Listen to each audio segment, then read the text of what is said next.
ओम नमः शिवाय, ओम नमः शिवाय, ओम नमः शिवाय, ओम नमः शिवाय।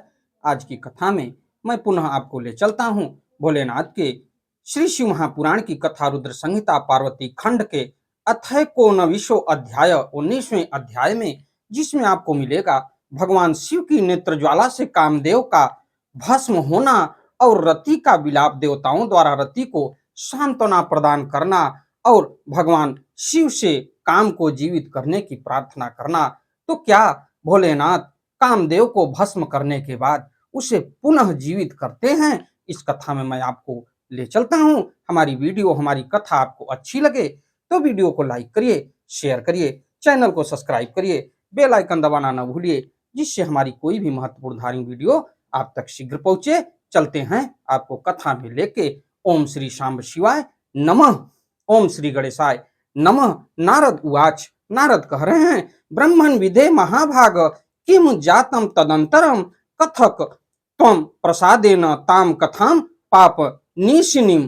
तो हे ब्राह्मण, हे विधे, हे महाभाग, इसके अनंतर फिर क्या हुआ? आप मुझ पर दया कर इस पाप को विनष्ट करने वाली कथा का पुनः वर्णन कीजिए। तो ब्रह्मा जी इस कथा को नारद जी को सुना रहे हैं और नारद जी से बता रहे हैं। तो ब्रह्मोवाच श्रूयताम सा कथा तात यज्ञतम तदंतरम तव स्नेहात् प्रवक्ष्यामि शिव लीलाम मुदावहाम। तो ब्रह्मा जी कह रहे हैं कि हे तात, इसके अनंतर जो हुआ उसे आप सुने। मैं आपके स्नेहवश आनंददायक शिव लीला का वर्णन करूंगा। हे नारद, उसके बाद महायोगी महेश्वर अपने धैर्य के नाश को देखकर अत्यंत विस्मित हो मन में इस प्रकार विचार करने लगे। तो भोलेनाथ आगे कह रहे हैं, शिव उवाच किम विघ्नाः समुत्पन्नाः कुर्वन् तस्य उत्तमं केन मे विकृतम चित्तम कृतमत्र कुकर्मिणीम। तो मैं तो उत्तम तपस्या कर रहा हूं। ये भोलेनाथ कह रहे हैं कि मैं उत्तम तपस्या कर रहा था, उसमें विघ्न कैसे आ गया? किस कुकर्मी ने यहाँ मेरे चित्त में विकार पैदा कर दिया है? मैंने दूसरे की स्त्री के विषय में प्रेम पूर्वक निंदित वर्णन किया है। यह तो धर्म का विरोध हो गया और शास्त्र मर्यादा का उल्लंघन हुआ। तो ब्रह्मोवाच, ब्रह्मा जी कह रहे हैं, विचिंतेथ्यम महायोगी परेमेशः सतां गति दिशो विलोकयामास परितः संकी तस्तदा।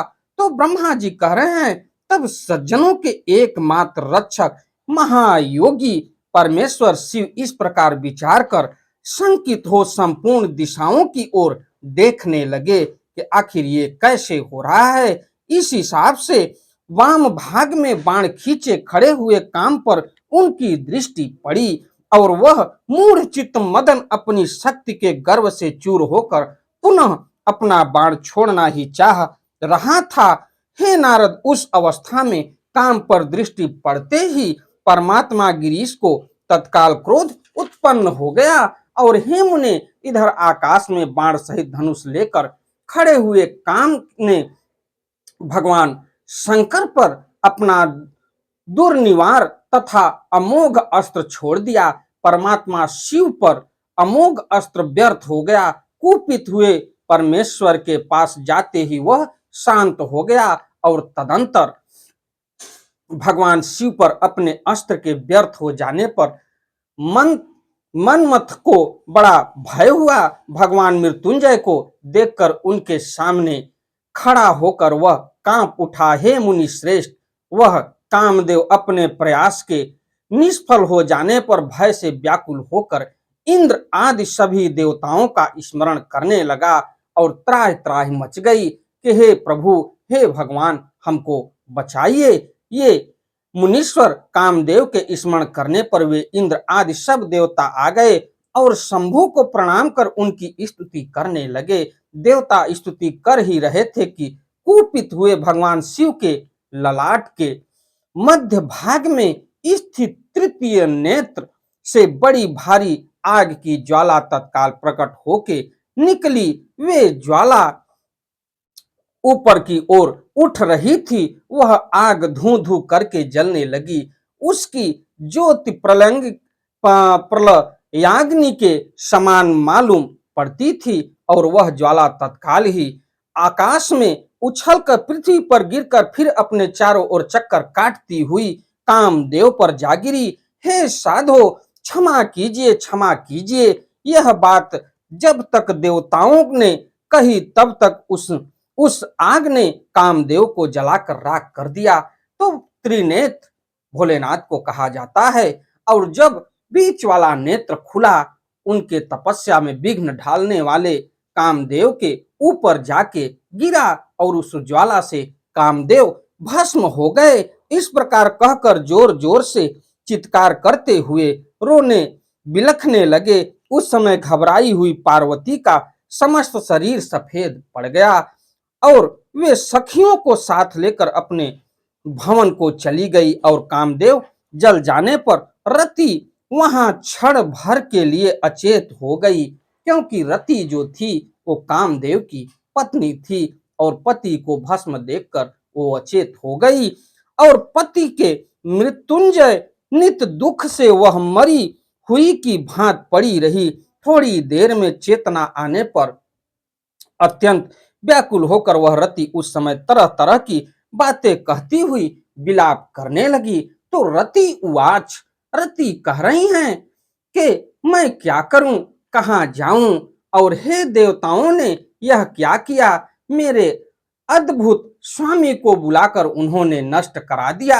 हाय हाय, हे नाथ, हे ईश्वर, हे स्वामी, हे प्राण प्रिय, हे सुखप्रद, हे प्रिय, हे प्रिय, यह यहाँ क्या हो गया, ये रति कह रही हैं। उसके बाद परमपिता ब्रह्मा जी कह रहे हैं, इत्थम विलपति सातु बंदती बहुधा वचः हस्तौ पादौ तदास्फल्या केसा नत्रोटयत तदा। तो ब्रह्मा जी कह रहे हैं, इस प्रकार रोती बिलकती और अनेक प्रकार की बातें कहती हुई वह हाथ पैर पटककर सिर के बालों को नोचने लगी। हे नारद, उस समय उसका विलाप सुनकर वहां रहने वाले समस्त वनवासी तथा सभी अस्थावर प्राणी भी दुखी हो गए। इसी बीच इंद्र आदि समस्त देवता महेश्वर का स्मरण करते हुए रति को अस्वस्थ करके उससे कहने लगे। तो देवता बोल रहे हैं कि हे, थोड़ा सा भस्म लेकर उसे यत्न पूर्वक रखो और भय छोड़ दो, वे स्वामी महादेव जी कामदेव को जीवित कर देंगे।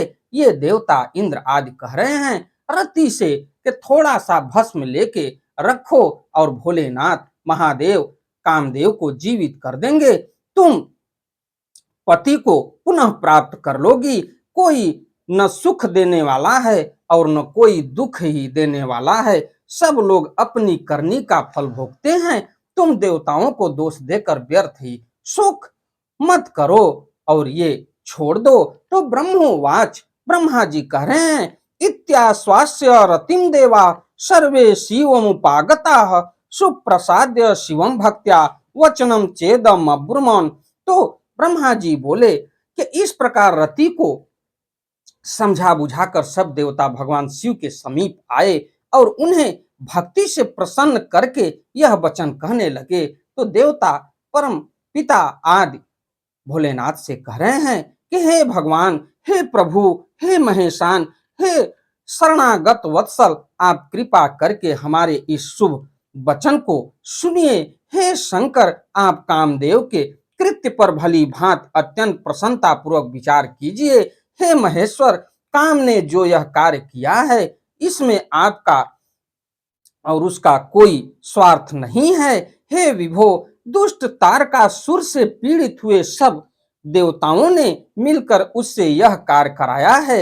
हे नाथ, हे शंकर, इसे आप अन्यथा न समझे। सब कुछ प्रदान करने वाले हे देव, हे गिरीश, साध्वी रति अकेली अति दुखी होकर विलाप कर रही है, आप उसे सांत्वना प्रदान कीजिए।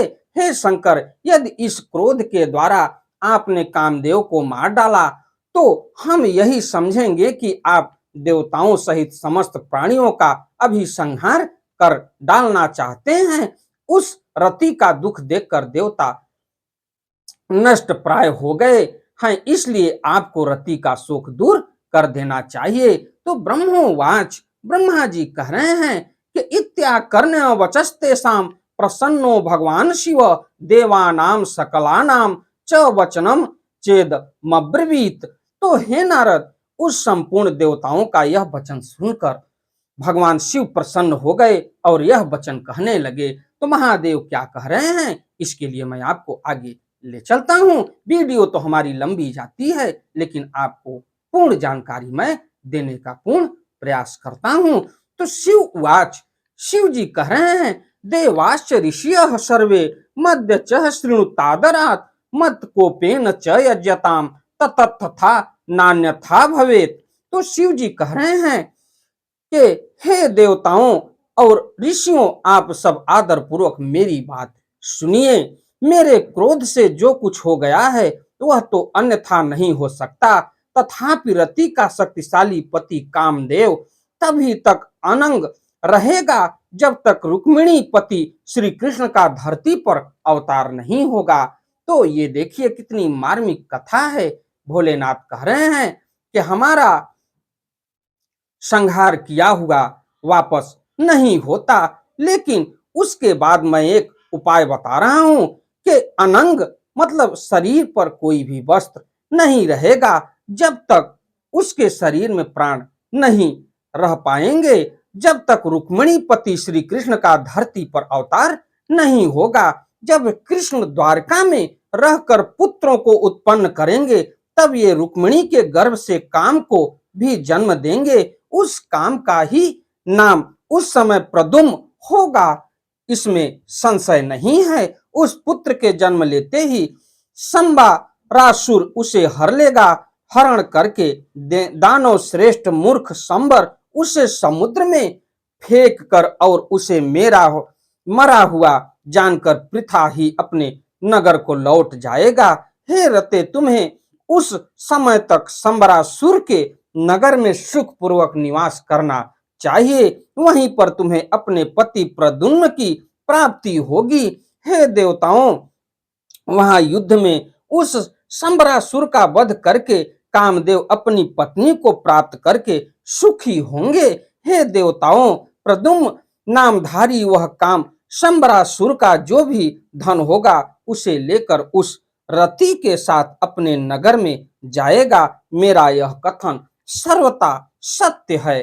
तो आगे ब्रह्मा जी कह रहे हैं कि इति श्रुत्वा वचः शंभुर्देवा उचु प्रणम्यतम किंच दुच्छ वसिताश्चित्ते करो बद्ध्वा नतांगकाः। तो ब्रह्मा जी कह रहे हैं कि हे नारद, शिव जी की यह बात सुनकर देवताओं के चित्त में कुछ उल्लास हुआ और वे सिर झुकाकर उन्हें प्रणाम करके दोनों हाथ जोड़कर उन्हें कहने लगे। तो देवता कह रहे हैं कि हे देवदेव, हे महादेव, हे करुणा सागर, हे प्रभु, हे हर, आप कामदेव को शीघ्र जीवित कर दीजिए तथा रति के प्राणों की रक्षा कीजिए। तो ब्रह्मा जी आगे कह रहे हैं, देवताओं की यह बात सुनकर सबके स्वामी करुणा सागर परमेश्वर शिव प्रसन्न होकर पुनः कहने लगे। तो शिव उवाच, महादेव कह रहे हैं, हे देवः स प्रसन्नोस्मि जीवस्य इष्यामि चांतरे कामः स मदगणो भूत्वा विहरिष्यति नित्यशः। तो शिव जी कह रहे हैं कि हे देवताओं, मैं बहुत प्रसन्न हूं, मैं काम को सबके हृदय में जीवित कर दूंगा और वह सदा मेरा गण होकर विहार करेगा। हे देवताओं, आप लोग इस आख्यान को किसी के सामने मत कहिएगा, ये शिव जी कह रहे हैं। और देखिए कितनी गुप्त बात कह रहे हैं भोलेनाथ कि मैं काम को सभी के हृदय में जीवित कर दूंगा। जो काम वासना हमारे आपके और सारे संसार के हृदय में निवास कर रही है, तो ये काम का ही प्रभाव है। जो भोलेनाथ कह रहे हैं कि इस कथन को आप किसी से मत कहिएगा और अपने स्थान को जाइए। आख्यान को यानी इस बात को किसी से मत कहिएगा, आप लोग अपने स्थान को जाइए। मैं सब प्रकार से आप लोगों के दुख का नाश करूंगा। आगे पुनः ब्रह्मा जी कह रहे हैं, इत्युक्त्वान्तर्दरे दर्धे रुद्रो देवानां स्तुवतां तदा सर्वे देवा सुप्रसन्ना व पूर्वगत विस्मयाः। तो ब्रह्मा जी कह रहे हैं, इस प्रकार कहकर रुद्रदेव देवताओं के स्तुति करते करते ही अंतर्ध्यान हो गए और उसके बाद सभी देवता अत्यंत प्रसन्न तथा संदेह रहित हो गए। हे मुने, तदंतर रुद्र की बात पर भरोसा करके वे देवता रति को आश्वासन देकर तथा उससे उनका वचन कहकर अपने अपने धाम को चले गए।